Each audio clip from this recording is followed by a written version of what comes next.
ఒకడున్నాడండి, వాడు అలా దారి పట్టుకుని వెళ్ళిపోతున్నాడంట. దారిలో ఒక బఠానీ గింజ దొరికిందంట, జేబులో వేసుకున్నాడంట. కొంత లెక్క వెళ్ళేసరికి చీకటడిపోయిందంట. అక్కడ ఒక అరుగు ఉంటే అరుగు మీద పడుకున్నాడంట.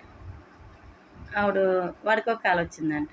ఒక కళ వస్తే ఆ కళలో ఈ బఠానీ గింజ మొలేసినట్టు, అలా బస్తాలు బస్తాలు పండేసినట్టు, పెద్ద భాగ్యవంతుడు అయిపోయినట్టు, ఎవరో పిల్లనిచ్చి పెళ్లి చేసినట్టు, ఆ తర్వాత ఆడికి ఇద్దరు పిల్లలు కలిగినట్టు, వాళ్ళని ఇంట్లో పని చేయలేక విసుగుతో పిల్లల్ని అల్లరి భరించలేక విసుగుతో ఆ పిల్లల్ని వాళ్ళ ఆవిడ కొట్టినట్టు, వాళ్ళ పిల్లల్ని కొడతావా అని చెప్పి వీడు తన్నట్టు కాలొచ్చిందటండి. అయితే నిజంగానే తన్నేసాడంట. అక్కడ కొండలు దబ్బలించి ఉన్నాయంట. కొండలన్నీ గుండ అయిపోయినాయట. అక్కడ అది ఆ ఇల్లు కుమ్మరోళ్ళ ఇల్లు అటండి. వాళ్ళు వచ్చి చూసేసరికి కొండలన్నీ పోయినాయంట. ఆ కొండలు అమ్ముకుని వాళ్ళు బ్రతకాలి. అయితే వీడు పోగొట్టేశాడు. విపరీతమైన కోపం వచ్చేసింది వాళ్ళకి. అప్పుడు వీడి చేత వాళ్ళ ఇంట్లో జీతం లేకుండా పని వంట చేసేసుకున్నారు. వాళ్ళ ఇంట్లో అన్ని పనులు చేయించుకుంటున్నారు.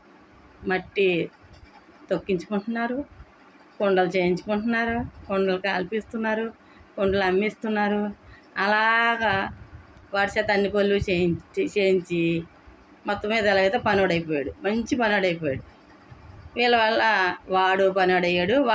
వాడి వల్ల వీళ్ళు పెద్ద భాగ్యవంతులు అయిపోయారు. బాగా సంపాదించేసుకున్నారు, పెద్దోళ్ళు అయిపోయారు. 4-5 సంవత్సరాలు అలా గడిచిపోయింది. అయితే వీడు పెద్ద పనోడైపోయాడు, వీడు ఎక్కడ బయటికి వెళ్ళిపోతాడో అని చెప్పేసి వీడికి మన అమ్మాయిని ఇచ్చి పెళ్లి చేద్దామని చెప్పేసి పెళ్లి చేశారు. చూసారండి కష్టం విలువ. వాడు ఒక పనోడయ్యాడు కాబట్టి వాడికి పిల్లనిచ్చి పెళ్లి చేశాడు.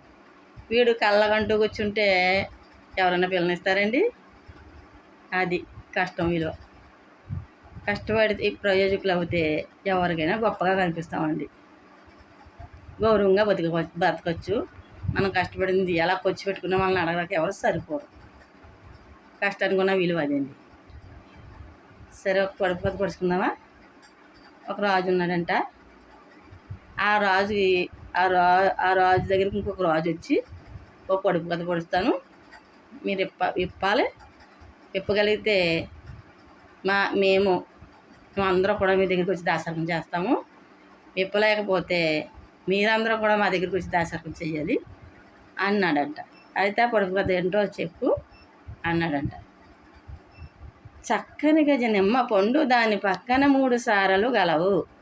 అదేంటి అని అడిగాడంట. ఆయనకేం తెలుసండి అదేంటో, ఏం అర్థం కాలేదు, ఏం చెప్పాలో తెలియలేదు. కొద్ది రోజులు అయిపోయింది.